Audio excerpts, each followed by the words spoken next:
గుడి దీర్ఘం పదాలు: కీటకం, కీచక, కీర, కీలకం, వకీలు. గీత, గీతం, గీర, అంగీరస. చీమ, చీడ, చీదర, చీర, చీకటి.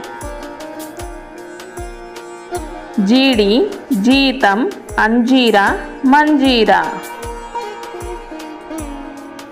నీరసం, నీడ, నీతి, నీచం.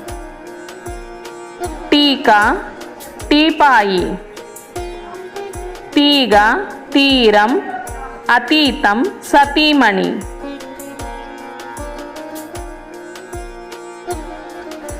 దీపం, దీన, ధీర, దీపిక, దీపావళి. క్షీరం, క్షీరదం.